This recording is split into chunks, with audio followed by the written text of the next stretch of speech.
It's podcast with Grayson, Roger, and Chris. Let's talk about some trailers, Yeah. gentlemen. We Which one watched are we some talking about first? trailers. Let's do them in order. Let's talk about Warfare. Now, Warfare Okay. is 2 weeks away. I'm very excited. A24, which A24 makes solid movies. I will Sure. give them. They have a very good success rate so far. Even last They- year's Civil War was excellent. I thought. Mhm. They've done a lot of really good work. So I expect nothing less than greatness from Warfare, especially who's in it. Mhm. And what's going on is like we have had a history with these, Black Hawk Down going back that far, Black Hawk Down, and then Zero Dark 30 won Best Picture Yeah. or was nominated, or did it win? Zero Dark 30 won Best Picture. That was just a year or two after Hurt Locker, another one of those military shooters, more of a psychological thriller. But Which I just watched Hurt Locker again this week Yeah. because I'm in the listen. Yeah, good. Hey, good Anthony Mackie movie. Yeah.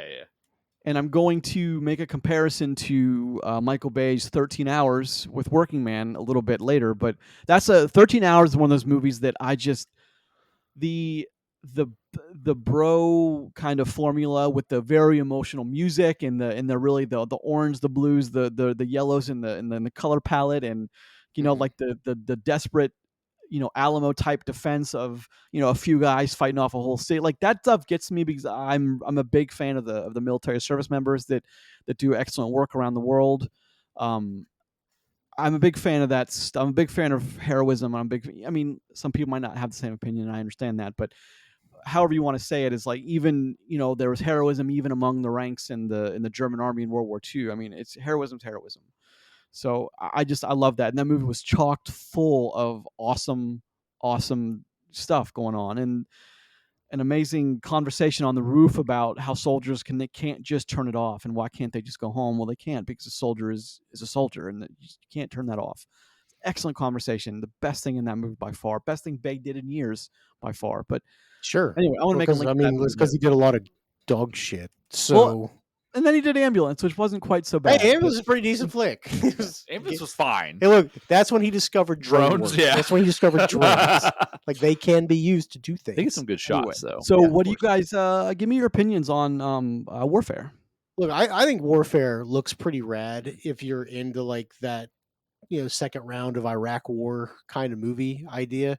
He's like, look, coming off of Civil War, which if you didn't like Civil War for the story, fine. I won't argue anything about that. But the way it is shot and the way that they make the actual war part of Civil War look is fucking awesome. Yes. Yeah. Like it is down in the trenches, gritty, explosive, loud, dirty, smoky, everything. And like, look, if you watch this trailer, or any one of the trailers, because there are a couple of versions of a trailer going around for this guy, and like, it's going to be brutal. There's going to be some up close and personal stuff. You're going to see people get their heads popped off with sniper rifles. Like, look, it's coming. There's going to be extractions. There's going to be smoke. There's going to be buildings coming down, and that's what you're going to get. And when that kind of stuff is done well, it looks really, really good, and it can really translate to good storytelling. Yeah, because like it feels legit. Like it feels like they're in the middle of a hellstorm. Yeah, and when you can put that kind of stuff on film and have a reader be like, well, look, that whole scene only lasted 45 seconds. It was fucking horrible. Like when you can put that into a trailer or put that into an actual movie scene and have it come out like that, that's incredible work. And, with the people they have in this movie, because like there's some star power here too. Yeah. Like I expect this movie to be good. There's some young stars too. In this, Will Poulter, I think, is a old Adam Warlock showing up. he's a super rising star, but he's in it. That's what initially drew my eyes, and the fact that Alex Garland is writing directing, and he doesn't have many missteps. So I'm all about Alex Garland stuff. Yeah, I think he's going to be A24's boy for a while, which is cool. Good. I mean, good for him and good for them. Yeah, good for them. So. Chris, what about you? What do you think of this guy? So I think this movie looks good. The trailer does do it. Does do a lot of good things for it. I think we said a couple weeks ago at some point, or someone mentioned like wondering what the next Black Hawk Down's going to be. And I don't know if this will be that level, but like if A24 is making it, it has the potential. So sure. I'm excited to see this. I think it looks like it's going to be it's constructed to be a good film, and I'm ready to watch it and be blown away by it. Is where I'm at. Like I was kind of excited for it when the first the first trailer came out. When I watched the trailer that we watched this time around, dude, this thing banger. The things they added to this trailer doesn't spoil anything really for you, but it does add another layer of, okay, this is going to be an intense ride all the way, all the way through, which I'm ready for in a wartime piece. So. Look, as an avid Call of Duty player, I'm surprised that there's not one person wearing a holiday jumpsuit or dressed like Santa Claus or Bruce Willis or somebody running around trying to stab me. Yep. Or the fucking Terminator recently. This that's very much a real thing right now. This trailer doesn't really reveal much as far as story. We get clips and kind of some of the dialogue exchanges, which is very strong. However, it is a platoon of Navy SEALs embark on a dangerous mission in Ramadi, Iraq, with the chaos and brotherhood of war retold through their memories of the event, and it takes place in Navy SEALs. It does. Am I wrong too? That says this trailer says like you go with them in real time, so like That's the actual awesome. clock is ticking. Yeah, you know what I mean. So which like I love those type of movies. Mm-hmm. So I think that's a cool thing to do. Be like, hey, look, this took place between this, and it's like a 3-hour window, and you're gonna watch a whole movie that takes place inside that block. Yeah, I think that shit is awesome. Yeah, agreed. And like hard to do, hard to really pull off. Mm-hmm. So. I can't be more excited for this one. I'm ready to be disappointed though, because I want this emotional Black Hawk Down Battle Los Angeles. You're going along with these troops and like the big music swells at the right moment. I know what you're gonna say. I know what you're gonna say. Yes, it's one of my favorite. You said Black Hawk Down. And then Battle Los Angeles. Here's the thing about Battle Los Angeles. I think Battle LA is a cool movie. Not like Black Hawk Down. Well, no. However, I would disagree. I think it's quite emotional. I think some of those parts in that film are incredibly emotional, and Aaron Eckhart really sells it. That's when I meet him. When he's like, "What's your favorite movie?" That's when I'm not Dark Knight, which every other person you tell him say. Thank you for smoking, which is the correct answer. Oh my gosh, that movie is fucking awesome. The movie is awesome, but I don't know. Anyway, but like smoking. One thing that there it is. one thing that Battle Los Angeles does really well is it takes the military part of it seriously. It's that's true.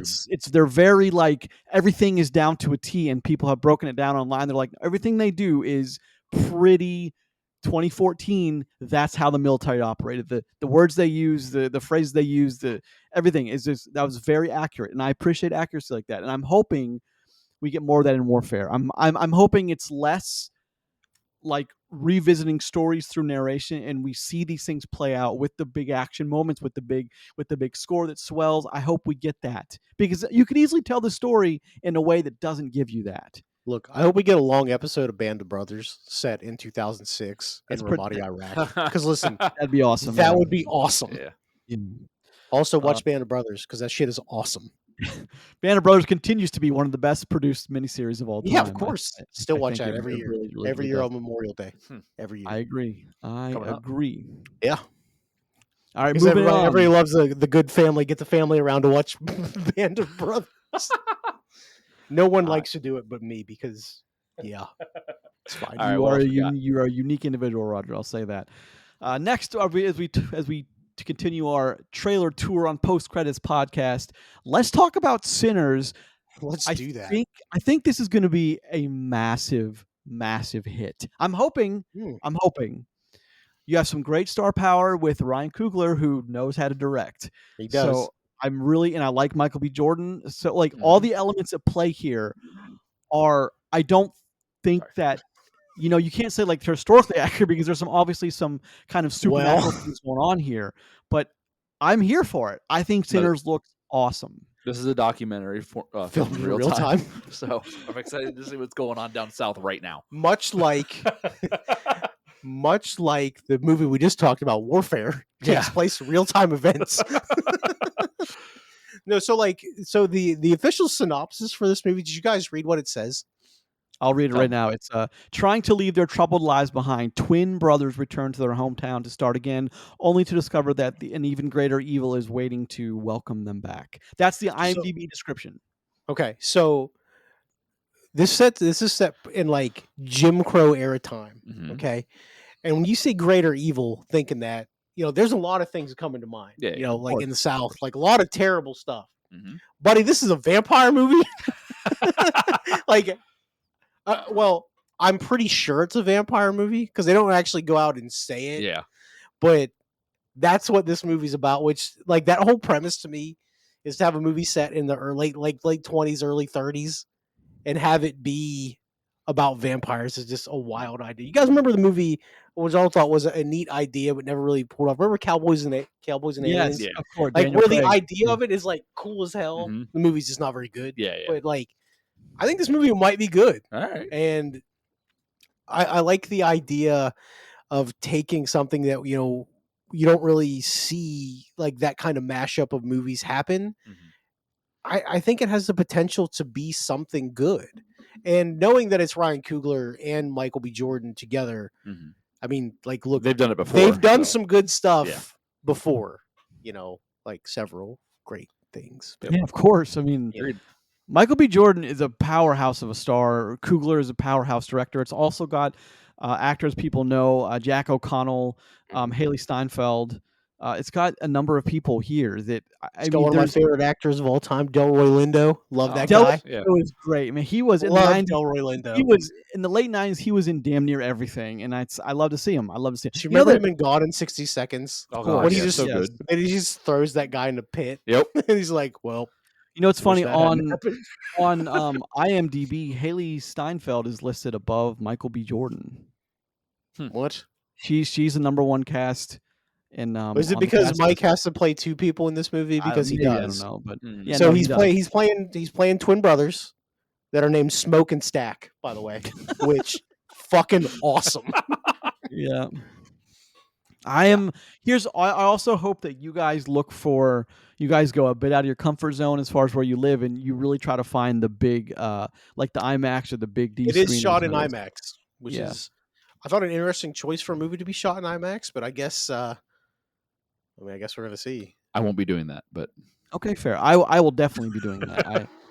I have Universal Studios, which they have awesome presentations, so nice, I nice. go up there to do that. But I'm really psyched about that. A little bit of a flex there, huh? yeah, right, yeah. Yeah, I got Yeah. I got the Cinemark XD at Settlers Ridge. That's not even technically IMAX, but Yeah. Yeah, I'm really excited for that. I'm excited for a couple weeks from now when we get to see that. Yeah, Moving cool. right Yeah. along on the trailer tour of this episode 23 of Post Credits Podcast, let's talk about just one more. Let's talk about The Accountant 2 with old Benny Affleck. I'm a big fan of the first film. I haven't seen it in a while, but J.K. Simmons is back. We get to see the autistic accountant again go to work and do what he does best. I'm very excited for this one too. I'm beside myself excited for this one. All you Ben Affleck haters out there, and I was one of them at one point. I was one of There's you. a lot of them right now. So However, 2007, that all changed. Gone Baby Gone, his directorial debut, that changed everything. That movie is far and away one of the best of the year. That movie's incredible, and he did it. So, and ever since then, it's like he just like a switch went on when he got away from Michael Bay and that present company from the early 2000s, late 90s. When he got away from all that, like he just on something like a light switch came on and he understood how to do everything. So I'm a big fan of Ben Affleck now. I wasn't always, but Ben Affleck, you're the bomb in Phantoms, Joe. Remember that from Jay and Silent Yeah. Bob? Also, that Phantoms, movie yeah. fucking sucks. yeah, it does. fans are pretty The bad. Timothy bomb. O'Toole's in that, I think, right? Yeah, one of the Um, O'Tooles. Yeah. But yeah, so like I'm more hooked, held up by the fact you called him Benny Affleck. Like, Mhm. Yeah, Oh, don't do that. Oh, Benny A. Yeah. definitely Where's- don't call him that. It's funny. I used to think Matt Damon was the more talented of the two, but I can't say that's Hold the up. same anymore. What? I can't. Bro. I cannot say that's the same. Ben Affleck You has know- Wait, directed- hold on. Are we saying that Ben Affleck is more talented than Matt Damon? Yes, I that's think exactly so. what That's- he just said. That's what I'm saying, and Roger's not. To be Huh. clear, I'm saying I am that. not. I am not Huh, saying that. That's interesting. I'm not sure if I had to really think about it. I think I would lean Matt Damon over Ben Affleck, like just raw talent wise. I don't know. I haven't seen. I mean, I don't see old your boy Benny A being the lead in the next Chris Nolan Odyssey movie. I'm just saying. I don't think he needs it. No, you don't, huh? Just You think saying. you're saying he's peaked? Um, Peaked with the Accountant 2. Ben Affleck has Gone Baby Gone. He directed Best Picture winner Argo. He was also in it. I think he's got enough accolades to his name to keep him occupied for some time. I don't But think. did you forget about Good Will Hunting that they co-wrote and one of them starred in? Well, he was in it too. They're both in it. What Sure. are you talking about? Sure. But like that's Matt Damon's movie, bud. It is. You're right. Okay. Oh yes. Yeah. Correct. Yeah, I which is leaning more to my point. where Also, I think have Matt you ever Damon might watched be a Team better America actor. World Police? Yeah. Matt Damon. Yeah, Damon. Nobody says Ben Affleck. Nobody does that. All right, hold on. We are a podcast of 3. We take it to a vote. Who's the who thinks that Matt Damon is the better actor out of the two? Me. I don't. Oh, okay. See, I thought you were No. saying No. Ben Affleck was better. God, okay. no. All right, Get outta here. I'm good now. I'm okay with. All right, Grayson. so let's talk about the I'm Accountant okay with 2. Grayson being wrong. That's Who's fine. the better director? Okay. That's a much more niche talent. good for old Benny A. You know what I But mean? That's good for okay, him. but that's okay. So you can't say, "Oh no, Star Wars, the original trilogy is the best." Well, no, because the prequels and the sequels exist, so it's all part of the same lexicon of story. So you can't just. So, like I'm saying, like if you're talking about talent, don't you have to include what they've done off the screen and behind the camera? I mean, on No. the screen and behind camera. I mean, No. I mean, if you want to say how many, like You say who's a better actor, you can't be like, well, he's a better director. No, it Okay, doesn't- well, fine. Yeah. Well, okay, we yeah, didn't say that. We said who's more talented. who has the wider. Um, Well, see, I thought from an acting perspective because he's acting in an Accountant too. But I see what you're saying. Wider skill set, maybe Affleck, but like All pure right. acting chop, Matt Damon is probably Matt the guy. Damon. All right. So, what do you guys think of the Accountant 2 trailer? Now that we're back to it. All right, so back to the Accountant 2. Like, look, I like the first Accountant movie. Okay. Like, it's I can't honestly remember if I've ever seen The Accountant. I don't think I have. it's pretty good. It's Yeah. a decent action movie. So, But it's like he plays a character that's autistic, which for a lot of people at the time were just like, this is kind of like new territory deal. people were like really not comfortable with this. Then when he did it, everybody's like, okay, Yeah.